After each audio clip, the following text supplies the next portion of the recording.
people will put limitations on you. People will, stereotype you. I am a teen mom. I know I was written off, and I'm okay with that. Hey guys, welcome back to the Tuesday podcast. I'm Cris Cavallari. We're in February. Happy Black History Month. A lot is going on still. Life is still lifing. I had a moment, so I was like, you know what? I've seen what I can do playing without a plan, without a strategy, without a team. I've seen what I can do, and it blew my mind. And I was like, you know what? Playtime over. It's the big league. Bitch, you playing small. It's a lot going on, but that does not mean stop. It's so crazy that I literally, I won't even lie. A couple days ago, I was overwhelmed. I was like, to see my life, to you, it may seem like, took forever, right? To me, I have not really been able to really fully see my life. I can feel the hands of God on me, right? Because there's no way. I didn't do any of this on my own. I didn't orchestrate. I've joined in and I've done my part, but it's still shocking to me how my life has changed.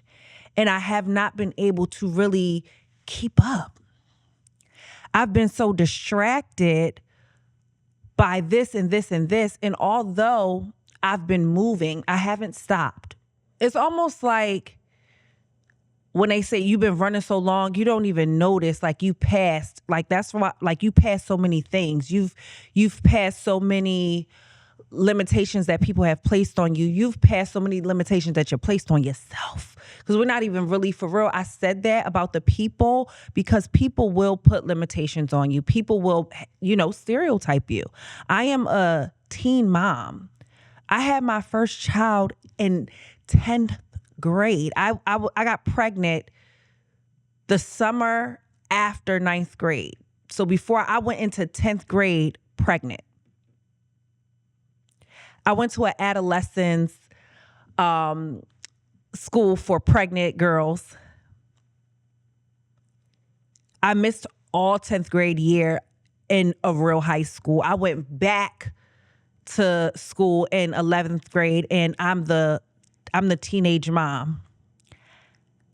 I know I was written off, and I'm okay with that. I know that the whispers. I'm the first teen mom in my family out of my cousins.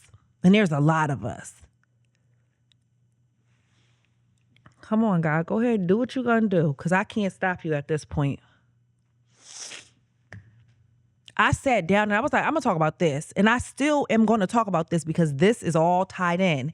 It all makes sense to me now. After. So right now you're going through something and it does not make sense, but trust me, it's going to make sense. And you're going to be like, what? But all of these years, 16, 17, 18, I would have been considered the failure. I've slept on couches of friends' house, not because I couldn't, but, I'm going to stay with you. We going to move together. We going to do this. And, all of these things. I've needed $20 before. I needed a ride before. And it's funny now when I think about it at 40, when I think about it sitting in my studio, when I just finished a reel for my business, when I can walk down the hall and get my studio together, I think about all of these things that were against me. And I was I'm be serious. I had no plans. I did not write in my journal, I'm going to be an entrepreneur by this age and I'm going to make this amount of money and I'm going to do this and I'm going to do that. I didn't have any of those plans. I just was living life. I was going through life. I did not understand why I was going through all of these things until recently when I'm like, okay, I can't even say that I knew this 10 years ago. I was a teen mom. My daughter will be 25 soon. And in motherhood, just like in life, there's no handbook. There's no, this is what you do. You are doing trial and error. I've made sacrifices that cost me to this day. The only reason I could sleep good at night is because I see that those sacrifices and those prayers and those cries were not in vain. I see it because I'm living in a prayer.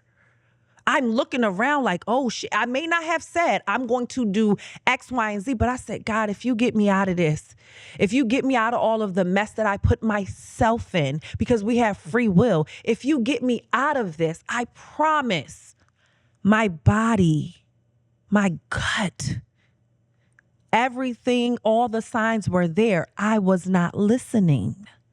I was not trusting as much as I could have. I did a little bit, we go back and forth. For a lot of us, we ride the fence.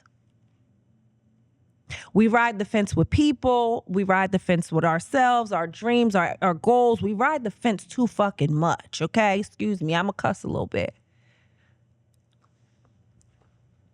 When I decided to stop riding the fence, even if it was still just a hobby, I was in survival mode.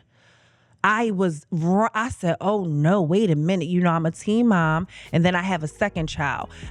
Listen, this is no shade to anybody that's watching or anybody that may see this or anybody out there, but this is just gonna be my truth to you. For so many, many years, we were told that only white people were beautiful. Only straight hair, light eyes, light skin was beautiful. And so black women would try everything they could, straighten their hair, lighten their skin to look as much like white women. So this has changed because black people are aware.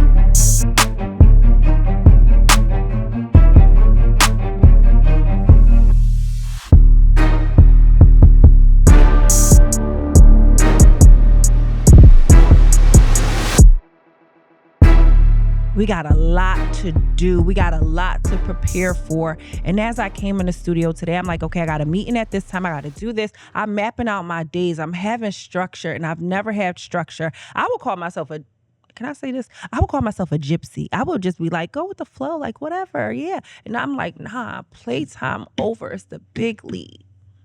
When I say play, it means I was just going with the flow. And the flow ended me up in a place that I said, oh, wow. Because although I was flowing, I still was, grabbing on the branches, getting where I needed to be. But I was not really, I didn't strategize any of this. A lot of people will see me say, this is God's plan. This is God's big one. A lot of people are writing you off, and that's okay. They don't have no say in where you going and what you doing. And it may look like you sleeping on the couch or you need to borrow $20. They don't know what's cooking up for you. They don't know what's in the crock pot. They don't know the crock pot. Oh, if you've ever made a roast, if you've ever put some chicken, if you've ever done anything in a crock pot, it's going to take about 4, 5, 6 hours. You got to put the crock pot on before you go to work. And the meat's still not done. You got to wait a little bit. You got to let it simmer. You got to let all those flavors and juice, you got to let it all marinate. As soon as we stop thinking it's first it was a microwave. Now we all got air fryers. We all just popping shit in. It's done in 15 minutes. That's training us to believe that's how this thing goes, and it's not how it goes. I am just now, saying, oh my God, this is what I did? Wait a minute. Wait. I'm on the phone with the people. I said, wait a minute.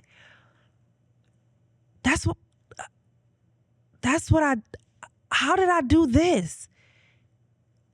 I was just trying to survive. I didn't know I surpassed myself. I I can't, wait, I gotta say, I stopped in the kitchen and I said, wait a minute, okay, God, I see why you slowed things down. I am no longer trying to survive. I can stop running. I can stop rushing. I can take inventory. I can feel and see and touch where I got myself. And now I have to clean this up, because when you're moving fast, you don't have time to organize this and do that and do this. But before the bigger, because imagine if you, right? This is why I'm telling you, I didn't play. But imagine if I got serious. Imagine if you got serious. Imagine if you actually put some effort into those goals. Imagine this. And it's funny because I was looking at an old episode because I was, getting just structured. I was like, you know what? I got to start posting more about the podcast. The podcast is amazing. I love the podcast. I'll be honest with you. But I wasn't giving the podcast my all because the podcast ain't paying me. If we want to be honest, I am paying out of my pocket to talk. So to me, it was not a priority because I'm still thinking survival. I got to do this. I still don't have help. It is me, God, my ancestors and angels that are getting me through. I still got to leave here at 3:15 to get home to pick up my son. Tonight, we don't have anything today, but we got basketball this day. We got soccer this day. I got laundry. I got a lot of things to do, just like you. And it's true. We all got the same 24 hours in a day as Beyonce, but we don't have help. We don't have help. And that can be discouraging. And you could spend a lot of time focusing on the help you don't have. And you don't even realize you wasting more time because you focusing on something that is all right. We see it. We understand it. Now let's figure it out. Be in a survival mode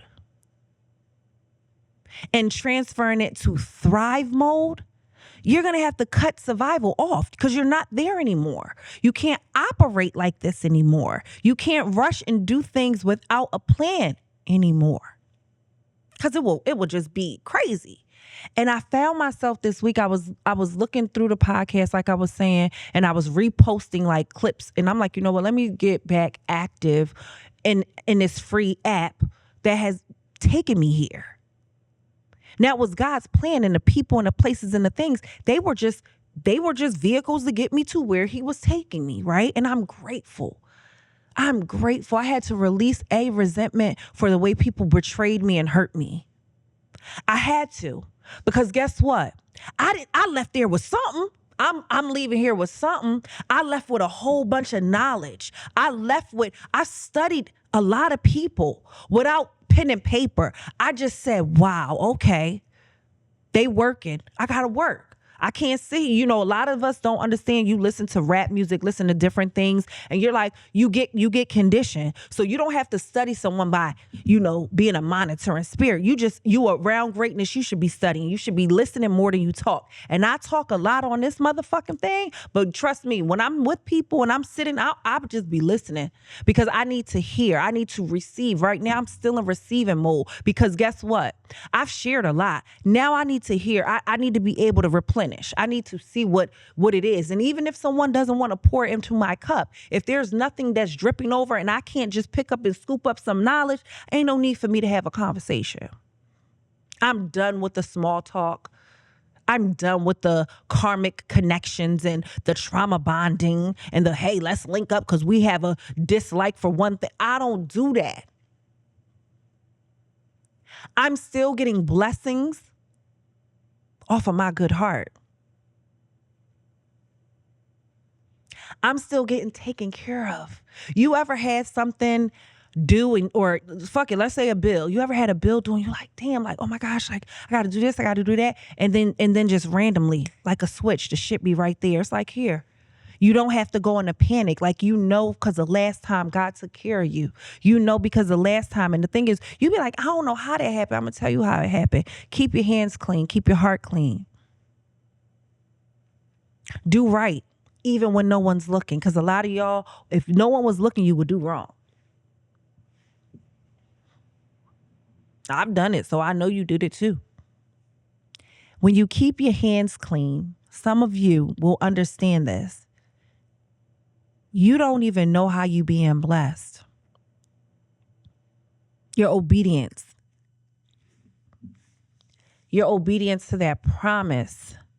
I had a call today in a meeting and it was like, oh, it's going to be pushed back.